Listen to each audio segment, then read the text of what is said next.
తెలంగాణలో మరొక ఘోర రోడ్డు ప్రమాదం సంభవించింది. అదుపు తప్పిన లారీ రోడ్లపై బీభత్సం. వికారాబాద్ జిల్లా తాండూరు పట్టణ సమీపంలో ఫ్లైఓవర్ వద్ద ఓ కారును తప్పించబోయి అదుపు తప్పిన సిమెంట్ లారీ బీభత్సం సృష్టించింది. వివరాల్లోకి వెళ్తే, తాండూరు నుంచి సిమెంట్ రోడ్డుతో వెళ్తున్న లారీ ఫ్లైఓవర్ సమీపంలో పెట్రోల్ వేయించుకోవడానికి వెళ్తున్న కారును అతివేగంగా వెళ్తున్న లారీ కారునైతే ఢీకొట్టబోయిందనమాట. అయితే లారీ డ్రైవర్ కారు తప్పించే ప్రయత్నంలో భాగంగా లారీ అదుపు తప్పి బోల్తా రోడ్డు పక్కనే ఉన్న కరెంటు స్తంభాన్ని ఢీకొట్టింది. ఆపై బిల్డింగ్ ముందుకు దూసుకుపోయింది.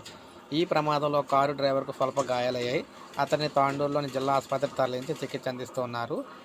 అయితే లారీ బిల్డింగ్ పైకి దూసుకొచ్చిన సమయంలో పలు ద్విచక్ర వాహనాలు కూడా ఘటన నుండి అయితే తప్పించుకున్నాయన్నమాట. లేకుంటే పెను ప్రమాదం జరిగేదని ప్రత్యక్ష సాక్షులు అయితే పేర్కొంటున్నారు. అయితే ముఖ్యంగా మరోవైపు కూకట్పల్లి జాతీయ రహదారిపై ఉదయం లారీ బీభత్సం అయితే సృష్టించింది.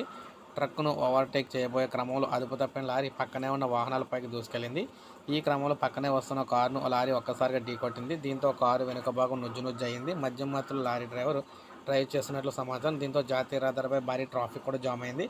సో ఈ విధంగా రెండు లారీలు ఈరోజు రెండు ప్రాంతాల్లో లారీలు అయితే బీభత్సం సృష్టించినాయి అనమాట. ఇప్పుడే మనకు అప్డేట్ వచ్చింది. ఒక లైక్ చేయండి, సబ్స్క్రైబ్ చేసుకోవద్దు, మన ఛానల్ సబ్స్క్రైబ్ చేసుకొని